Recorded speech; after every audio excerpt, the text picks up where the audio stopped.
கர்த்தராகிய இயேசு கிறிஸ்துவின் நாமத்தினாலே நான் உங்களை வாழ்த்துகிறேன். இந்த ஆசீர்வாதத்தின் விடியல் என்று சொல்லக்கூடிய இந்த நிகழ்ச்சியிலே உங்களை சந்திப்பதில் மிகுந்த மகிழ்ச்சி அடைகிறேன். இந்த நாளில் நான் உங்களோடு கூட பகிர்ந்து கொள்ளும்படியான தேவனுடைய வார்த்தை சகரியா 2:8, உங்களை தொடுகிறவன் அவருடைய கண்மணியை தொடுகிறான் என்று சொல்லி வேதம் சொல்லுகிறது. நாம் நம்மை யாரென்று அறியாதபடி நம்முடைய வாழ்க்கையில் காணப்படுகிறோம். நாம் இயேசு கிறிஸ்துவினுடைய விலையேறப்பட்ட இரத்தத்தினாலே விலைக்கரையமாய் வாங்கப்பட்ட விலையேறப்பெற்ற மக்கள் என்பதை புரிந்து கொள்ள வேண்டும்.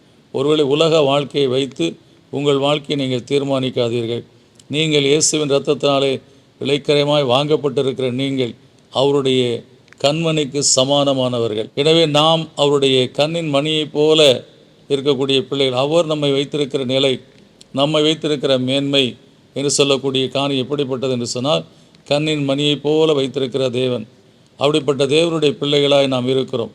நாம் சிறு பிள்ளைகளை எடுத்து கொஞ்சம் போது கண்மணி என்று சொல்லக்கூடிய அந்த மகிழ்ச்சியோடு கொஞ்சம் அல்லவா, அதுபோல் கர்த்தர் தம்முடைய விலையேறப்பட்ட இரத்தத்தினாலே நம்மை மீட்டெடுத்து இன்றைக்கு அவருடைய கண்ணின் மணியைப் போல நம்மை காத்து வைத்திருக்கிற தேவனாக இருக்கிறார்.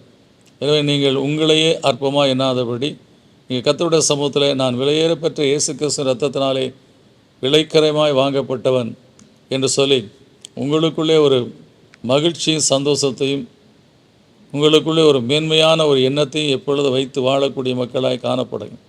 எனவே எந்த இடத்துல நீங்கள் கடந்து சென்றாலும், எப்படிப்பட்ட மக்களெல்லாம் உங்களை சூழ்ந்து இருந்தாலும், எந்த சூழ்நிலைகள் உங்களுடைய வாழ்க்கையில் காணப்பட்டு கொண்டிருந்தாலும், அந்த இடத்துல நீங்கள் தான் விலையேற பெற்ற ஒரு மகனாக மகளாக இருப்பீர்கள். அவள் நடுவில் கர்த்தர் நிச்சயமாய் உங்களை மேன்மைப்படுத்தி ஆசீர்வதிப்பார். அவர்கள் உங்களுக்கு தீங்கு செய்ய நினைத்தாலும் அவர்களால் செய்ய முடியாத காரணம், நீங்கள் கர்த்தருடைய கண்மணி என்று சொல்லக்கூடிய இந்த மகிமையான ஆசீர்வாதத்தை பெற்றிருக்கிறீர்கள். எனவே இந்த நாளில் எந்த காரியத்தை குறித்து பயந்து கொண்டிருக்கிறீர்களோ அதை இன்றைக்கு உங்கள் உள்ளத்திலிருந்து தூக்கி போட்டுவிட்டு, நான் கர்த்தருடைய கண்மணி, என்னை தொடுகிறவன் அவருடைய கண்மணியை தொடுகிறான் என்று சொல்லப்பட்டிருக்கிற வசனத்தின்படி கர்த்தர் என்னை காத்துக்கொள்வார் என்று சொல்லி விசுவாசத்தோடு உங்களுடைய வாழ்க்கையை துவக்குங்கள். செய்ய வேண்டிய காரியங்களை செய்யுங்கள். கர்த்தர் நிச்சயமாய் உங்களுக்கு துணையாக இருந்து உங்களை மகிமைப்படுத்துவார். ஜெபிப்போம். நல்ல பிதாவே, நன்றியோடு துதிக்கிறோம். அப்பா, நாங்கள் எங்களை யார் என்று அறியாதபடியே நாங்கள் கர்த்தாவே வாழ்ந்து கொண்டு இருக்கிறோம். ஒரு விலையேற பெற்ற கர்த்தாவே ஒரு வாழ்க்கை நீர் எங்களுக்கு கொடுத்திருக்கிறீர். இயேசு கிறிஸ்துவின் விலையேறப்பட்ட இரத்தத்தினாலே நாங்கள் விலைக்கிரயமாய் வாங்கப்பட்டதினாலே தேவ சமூகத்தில் நாங்கள் விலையேற பெற்றவர்கள். கர்த்தா, ஒருவேளை இந்த உலக மக்களை எங்களை பார்க்கும்போது அற்பமாய் எங்களை பார்க்கலாம், எங்களை ஒரு பொருட்டாக எண்ணாதிருக்கலாம். ஆனால் நாங்கள் எந்த இடத்துல இருந்தாலும், எந்த சூழ்நிலையத்தில் நாங்கள் இருந்தாலும் உம்முடைய கண்கள் எங்கள் மேல் இருக்கிறது. நாங்கள் விலையேற பெற்ற மக்களாய் உம்முடைய சமூகத்தில் காணப்படக்கூடிய மக்களாய் இருக்கிறோம் என்பதை இந்த நாளில் இந்த காலவெளியில் அறிந்து கொண்டோமப்பா.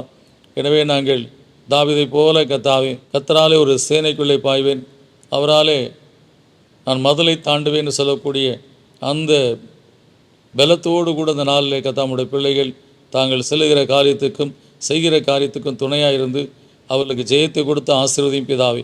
இயேசுவின் நாமத்தில் கேட்க நல்ல பிதாவே, ஆமேன். நீங்கள் யார் என்பதை இந்த வசனம் தெளிவாக சொல்லுங்கள். நீங்கள் விலையேற பெற்றவர்கள், கர்த்தருடைய குமாரன் இயேசு கிறிஸ்துவின் இரத்தத்தினாலே விலைக்கரையும் வாங்கப்பட்டவர்கள். ஆனால் எந்த இடத்துல உங்களை நீங்களே அற்பமாக எண்ணாதபடி கர்த்தருடைய சமூகத்தில் விசுவாசத்தோடு தைரியத்தோடு நீங்கள் காணப்படுங்கள். கர்த்தர் நீங்கள் வெட்கப்படாதபடி காத்து நடத்துவார், ஆசீர்வதிப்பார். God bless you.